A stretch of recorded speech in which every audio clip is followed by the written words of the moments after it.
Assalamualaikum warahmatullahi wabarakatuh. Perkenalkan sebelumnya, nama saya Muhammad Raditya Arya Dewangga, peserta Latsar CPNS Kementerian PUPR tahun anggaran 2022, batch 7, Bapekom Wilayah 6, Surabaya.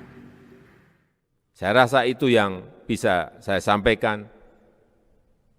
Dan dengan mengucap Bismillahirrahmanirrahim, saya luncurkan Core Values ASN berakhlak dan Employer Branding ASN bangga melayani bangsa.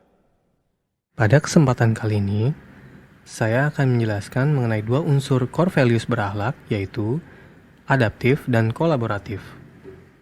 Core values yang pertama adalah adaptif. Adaptif merupakan kemampuan mengubah diri sesuai dengan keadaan lingkungan, tetapi juga mengubah lingkungan sesuai dengan keadaan atau keinginan diri. Kebutuhan kemampuan beradaptasi ini berlaku juga bagi setiap individu dan organisasi dalam menjalankan tugas dan fungsinya. Dalam hal ini, organisasi maupun individu menghadapi permasalahan yang sama, yaitu perubahan lingkungan yang selalu dinamis, sehingga karakteristik dan adaptif selalu dibutuhkan. Selanjutnya, saya akan menjelaskan mengenai penerapan budaya adaptif. Yang pertama, dapat mengantisipasi dan beradaptasi dengan perubahan lingkungan. Yang kedua, memanfaatkan peluang yang berubah-ubah. Yang ketiga, mendorong jiwa kewirausahaan. Yang keempat, terkait dengan kinerja instansi. Yang kelima, memperhatikan kepentingan mitra, masyarakat, dan bangsa pada umumnya. Selanjutnya, saya akan mendeskripsikan ciri individu yang adaptif. Yang pertama, selalu berpikir ke depan. Yang kedua, tidak mudah mengeluh. Yang ketiga, tidak menyalahkan. Yang keempat, tidak mencari popularitas. Yang kelima, memiliki keinginan tahunan yang setinggi. Keenam, membuka pikiran. Dan yang terakhir, memperhatikan dan mempelajari sistem. Adaptif sebagai nilai PNS adalah sebagai berikut. Yang pertama, PNS harus terus mengasah pengetahuannya. Yang kedua, PNS harus selalu sinergis dalam melaksanakan kegiatan. Yang ketiga, PNS harus selalu berpikir sistemik. Dan yang terakhir, PNS harus terus berkomunikasi hingga memiliki persepsi yang sama.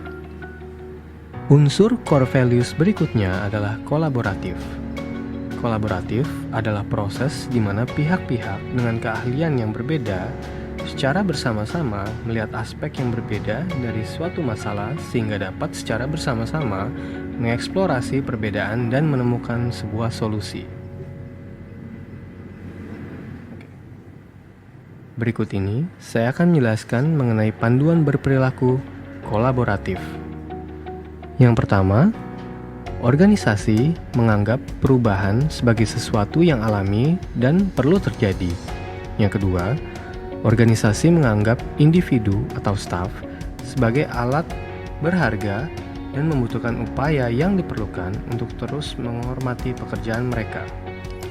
Yang ketiga, organisasi memberikan perhatian yang adil bagi staf yang mau mencoba dan mengambil risiko yang wajar dalam menyelesaikan tugas mereka, bahkan ketika terjadi kesalahan.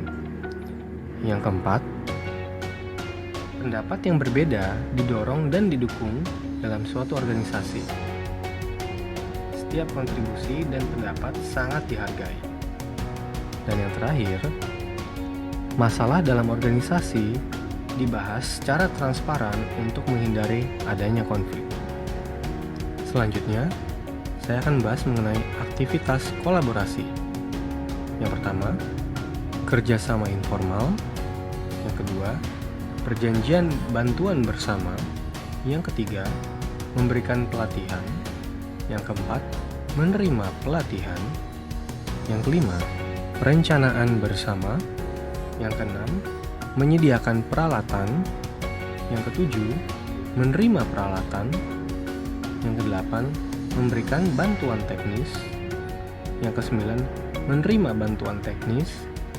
Yang ke-10, memberikan pengelolaan hibah. Dan yang terakhir, menerima pengelolaan hibah. Selanjutnya, dari dua unsur core values tersebut, saya akan merefleksikan diri sebagai berikut. Pertama, bertindak proaktif dalam berbagai kegiatan positif. Yang kedua, terus berinovasi dan mengembangkan kreativitas. Yang ketiga, memanfaatkan berbagai sumber daya alam untuk tujuan bersama. Dan yang terakhir, memberikan kesempatan kepada berbagai pihak untuk berkontribusi. Saya ASN PUPR, siap terus berinovasi dan antusias serta selalu membangun kerjasama yang baik dalam bertugas. PUPR, sigap bangun negeri. Sekian dan terima kasih.